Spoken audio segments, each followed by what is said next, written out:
ಅಯೋಧ್ಯಕಾಂಡದ 30ನೇ ಸ್ವರ್ಗ.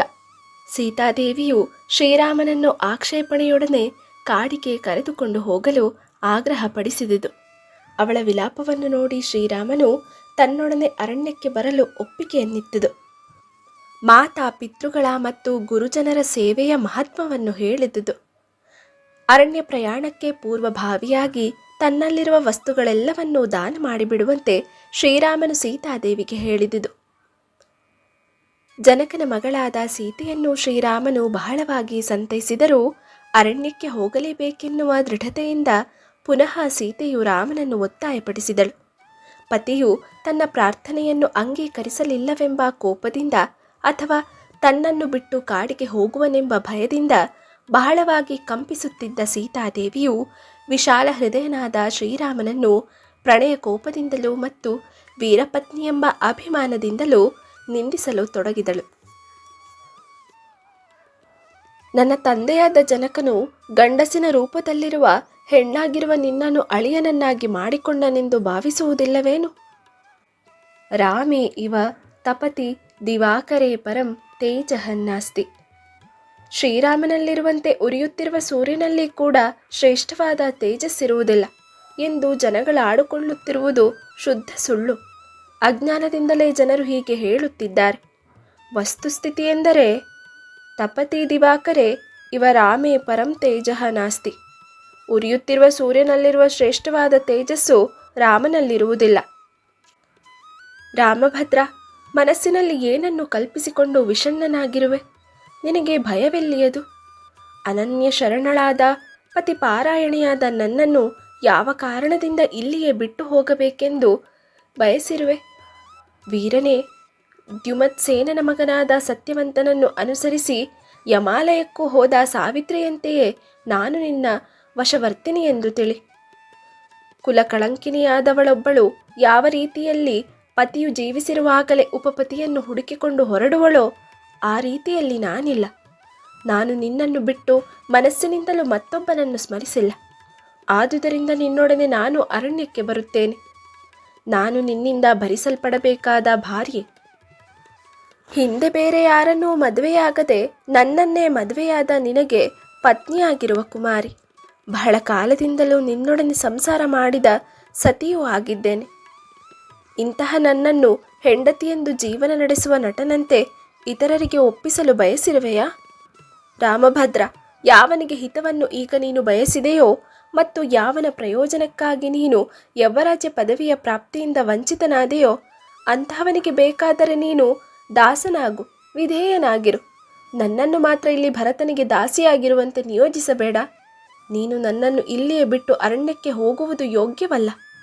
ತಪಶ್ಚರಣೆಯಾಗಲಿ, ಅರಣ್ಯವಾಸವಾಗಲಿ, ಸ್ವರ್ಗಕ್ಕೆ ಹೋಗುವುದಾಗಲಿ ನಿನ್ನ ಜೊತೆಯಲ್ಲೇ ಆಗಬೇಕು. ನಿನ್ನನ್ನು ಬಿಟ್ಟು ನನಗೆ ಯಾವುದೂ ಬೇಡ. ನಿನ್ನನ್ನನುಸರಿಸಿ ಉದ್ಯಾನವನಗಳಲ್ಲಿ ಸಂಚಾರ ಮಾಡುವಾಗ ಮತ್ತು ನಿನ್ನೊಡನೆ ಹಂಸತೂಲಿಕಾ ತಲ್ಪದಲ್ಲಿ ಮಲಗಿದಾಗ ಹೇಗೆ ನನಗೆ ಶ್ರಮವಾಗುವುದಿಲ್ಲವೋ ಹಾಗೆಯೇ ನಿನ್ನನ್ನನುಸರಿಸಿ ನಿನ್ನ ಹಿಂದೆಯೇ ಬರುವ ನನಗೆ ಅರಣ್ಯ ಮಾರ್ಗದಲ್ಲಿಯೂ ಶ್ರಮವಾಗಲಿ ಆಯಾಸವಾಗಲಿ ಇರುವುದಿಲ್ಲ. ಅರಣ್ಯದಲ್ಲಿ ನಿನ್ನೊಡನಿರುವ ನನಗೆ ದರ್ಭೆ, ನೊಜೆ, ಜಂಬು ಹುಲ್ಲು, ಮುಳ್ಳುಗಳಿಂದ ಕೂಡಿದ ವೃಕ್ಷಗಳು ಇವೆಲ್ಲದರ ಸ್ಪರ್ಶಗಳು ಹತ್ತಿಯ ಮತ್ತು ಮೆದುವಾದ ಕೃಷ್ಣಾರ್ಜುನದ ಸ್ಪರ್ಶ ಸುಖವನ್ನು ಕೊಡುತ್ತವೆ. ಅವುಗಳಿಂದ ನನಗೇನು ಬಾಧೆಯುಂಟಾಗುವುದಿಲ್ಲ. ನಿನ್ನ ಜೊತೆಯಲ್ಲಿ ಕಾಡಿನಲ್ಲಿ ನಡೆದು ಹೋಗುತ್ತಿರುವಾಗ ಬಿರುಗಾಳಿಯಿಂದ ಮೇಲೆದ್ದು ನನ್ನ ಶರೀರವನ್ನು ಆವರಿಸುವ ಧೂಳಿಯನ್ನು ನಾನು ಉತ್ಕೃಷ್ಟವಾದ ಚಂದನದ ಧೂಳಿ ಎಂದೇ ಭಾವಿಸುತ್ತೇನೆ. ನಿನ್ನೊಡನೆ ಕಾಡಿಗೆ ಬರುವ ನಾನು ಅರಣ್ಯದ ಮಧ್ಯದಲ್ಲಿರುವ ಚಿಗುರಾದ ಮತ್ತು ಹಸಿರಾದ ಹುಲ್ಲಿನ ಹಾಸಿಗೆಯಲ್ಲಿ ಮಲಗುವ ಆ ಸುಖಕ್ಕಿಂತಲೂ ಅರಮನೆಯಲ್ಲಿ ಏಕಾಕಿನಿಯಾಗಿ ಚಿತ್ರಿತವಾದ ಕಂಬಳಿಗಳಿಂದ ಕೂಡಿದ ಹಂಸತೂಲಿಕಾ ತಲ್ಪದ ಮೇಲೆ ಮಲಗುವುದು ಸುಖಕರವು ಹೇಗಾದೀತು? ಕಾಡಿನಲ್ಲಿರುವಾಗ ನೀನೇ ತಂದುಕೊಡುವ ಭೋಜನ ಯೋಗ್ಯವಾದ ಎಲೆ, ಗೆಡ್ಡೆ, ಗೆಣಸುಗಳು ಮತ್ತು ಫಲಗಳು ಸ್ವಲ್ಪವಾಗಿಯೇ ಇರಲಿ, ಹೆಚ್ಚಾಗಿಯೇ ಇರಲಿ. ಅವುಗಳ ಆಸ್ವಾದನೆಯು ನನಗೆ ಅಮೃತದ ರಸವನ್ನು ಪಾನ ಮಾಡಿದಷ್ಟು ಸಂತೋಷದಾಯಕವಾಗುತ್ತದೆ. ಆಯಾ ಋತುಗಳಲ್ಲಿ ಪ್ರಾಪ್ತವಾಗುವ ಪುಷ್ಪಗಳನ್ನು ಮುಡಿದುಕೊಳ್ಳುತ್ತಾ ಫಲಗಳನ್ನು ತಿನ್ನುತ್ತಾ ನಿನ್ನೊಡನೆ ಸಂತೋಷದಿಂದ ಕಾಲ ಕಳೆಯುವ ನಾನು ತಂದೆಯನ್ನಾಗಲಿ ತಾಯಿಯನ್ನಾಗಲಿ ತವರು ಮನೆಯನ್ನಾಗಲಿ ಖಂಡಿತವಾಗಿಯೂ ಸ್ಮರಿಸುವುದಿಲ್ಲ. ನಾನು ನಿನಗೆ ಪ್ರಿಯವಲ್ಲದ ಯಾವುದೇ ಕಾರ್ಯ ಮಾಡುವುದನ್ನು ನೀನಲ್ಲಿ ಕಾಣಲಾರೆ. ನನ್ನ ಸಲುವಾಗಿ ನೀನು ದುಃಖ ಪಡುವ ಕಾರಣವಿಲ್ಲ. ಅರಣ್ಯದಲ್ಲಿ ನನ್ನ ಭರಣ ಪೋಷಣಗಳಿಗೆ ನಿನಗೆ ಕಷ್ಟವಾಗುವುದಿಲ್ಲ. ರಾಮಭದ್ರ, ನಿನ್ನೊಡನಿರುವುದೇ ನನಗೆ ಸ್ವರ್ಗ, ನಿನ್ನನ್ನು ಬಿಟ್ಟಿರುವುದೇ ನನಗೆ ನರಕ. ನನಗೆ ಬೇರೆ ಯಾವ ಸ್ವರ್ಗ ನರಕಗಳೂ ಇಲ್ಲ. ಈಗಲಾದರೂ ನಿನ್ನ ಮೇಲೆ ನನಗಿರುವ ಶ್ರೇಷ್ಠವಾದ ಪ್ರೇಮವೆಷ್ಟೆಂಬುದನ್ನು ಮನಗಂಡು ನನ್ನ ಸಂಗಡವೇ ಅರಣ್ಯಕ್ಕೆ ಪ್ರಯಾಣ ಮಾಡು. ವನವಾಸದ ವಿಷಯದಲ್ಲಿ ಡೋಲಾಯಮಾನವಾದ ಮನಸ್ಸಿಲ್ಲದ ಸ್ಥಿರಚಿತ್ತಳಾದ ನನ್ನನ್ನು ನೀನೇನಾದರೂ ನಿನ್ನ ಜೊತೆಯಲ್ಲಿ ಕಾಡಿಗೆ ಕರೆದೊಯ್ಯದಿದ್ದರೆ ಈಗಲೇ ವಿಷವನ್ನು ಕುಡಿದು ಪ್ರಾಣತ್ಯಾಗ ಮಾಡುತ್ತೇನೆ. ಯಾವುದೇ ಕಾರಣದಿಂದಲೂ ಶತ್ರುಗಳ ವಶಳಾಗುವುದಿಲ್ಲ. ನಿನ್ನಿಂದ ಪರಿತ್ಯಕ್ತಳಾದ ನನಗೆ ನಿರಂತರವಾದ ವಿರಹ ವೇದನೆಯಿಂದ ಪ್ರಾಣವಂತೂ ಉಳಿಯುವುದಿಲ್ಲ. ಕೊರಗಿ ಎಂದಾದರೊಂದು ದಿನ ಸತ್ತು ಹೋಗುತ್ತೇನೆ. ಹಾಗೆ ಸಾಯುವುದಕ್ಕಿಂತಲೂ ನಿನ್ನಿಂದ ಪರಿತ್ಯಜಿಸಲ್ಪಡುವ ನನಗೆ ಈಗಲೇ ಮರಣವು ಒದಗುವುದೇ ಲೇಸು. ಈ ವಿರಹ ಶೋಕವನ್ನು ಮುಹೂರ್ತ ಕಾಲವೂ ಕೂಡ ಸಹಿಸಿಕೊಳ್ಳಲು ನಾನು ಸಮರ್ಥಳಾಗಿಲ್ಲ. ಹೀಗಿರುವಾಗ 10 ವರ್ಷಗಳು, ಅಬ್ಬ ಮತ್ತು 3 ವರ್ಷಗಳು, ಮೇಲೂ 1 ವರ್ಷ ವಿರಹ ದುಃಖದಿಂದ ಇಷ್ಟು ವರ್ಷಗಳನ್ನು ಕಳೆಯಲು ನನ್ನಿಂದ ಸಾಧ್ಯವಾಗುವುದೇ ಇಲ್ಲ, ಖಂಡಿತವಾಗಿಯೂ ಇಲ್ಲ. ಹೀಗೆ ಸೀತಾದೇವಿಯು ದುಃಖದಿಂದ ಪರಿತಪಿಸುತ್ತಾ ಕಲ್ಲು ಮನಸ್ಸಿನವನಿಗೂ ಕರುಣೆಯುಂಟಾಗುವ ರೀತಿಯಲ್ಲಿ ಬಿಕ್ಕಿ ಬಿಕ್ಕಿ ಅತ್ತಳು. ಅತ್ತು ಆಯಾಸಗೊಂಡಳು. ಪತಿಯನ್ನು ಬಿಟ್ಟಿರಲಾರದೆ ಅವನನ್ನು ಬಿಗಿಯಾಗಿ ಅಪ್ಪಿಕೊಂಡು, ಪ್ರಾಣೇಶ್ವರ, ನನ್ನನ್ನು ಬಿಟ್ಟು ಹೋಗಬೇಡ ಎಂದು ಗಟ್ಟಿಯಾಗಿ ಕೂಗಿಕೊಂಡಳು. ಶ್ರೀರಾಮನು ಹೇಳಿದ ಪ್ರತಿಯೊಂದು ವಾಕ್ಯವನ್ನು ಸ್ಮರಿಸುವಳು. ವಿಷಲಿಪ್ತವಾದ ಬಾಣಗಳು ಹೆಣ್ಣಾನೆಯನ್ನು ಸಂಕಟಪಡಿಸುವಂತೆ ಆ ಮಾತುಗಳು ಸೀತೆಯನ್ನು ಸಂಕಟಪಡಿಸುತ್ತಿದ್ದುವು. ಶ್ರೀರಾಮನ ಜೊತೆಯಲ್ಲಿದ್ದ ಅಷ್ಟು ವರ್ಷಗಳಲ್ಲಿ ಸೀತೆಯು ಒಮ್ಮೆಯಾದರೂ ರೋದನ ಮಾಡಿರಲಿಲ್ಲ, ಮಾಡುವ ಪ್ರಸಂಗವೂ ಬಂದಿರಲಿಲ್ಲ. ಅರಣಿಯನ್ನು ಕಡೆದಾಗ ಬೆಂಕಿಯನ್ನು ಹೊರಸೂಸುವಂತೆ ಬಹುಕಾಲದಿಂದ ಸಂಚಿತವಾಗಿದ್ದ ಬಿಸಿಯಾದ ಕಣ್ಣೀರನ್ನು ಸೀತೆಯು ಸುರಿಸಿದಳು. ಕಮಲ ಪುಷ್ಪದಿಂದ ಮಕರಂದ ರಸವು ಧಾರಾರೂಪವಾಗಿ ಪ್ರವಹಿಸುವಂತೆ ಕಮಲ ಪುಷ್ಪಕ್ಕೆ ಸಮಾನವಾದ ಸೀತೆಯ ಕಣ್ಣುಗಳಿಂದ ವಿರಹ ಸಂತಾಪದಿಂದ ಹುಟ್ಟಿದ ಸ್ಫಟಿಕ ಶಿಲೆಗೆ ಸಮಾನವಾದ ಸ್ವಚ್ಛವಾದ ಕಣ್ಣೀರು ಪ್ರವಹಿಸಿತು.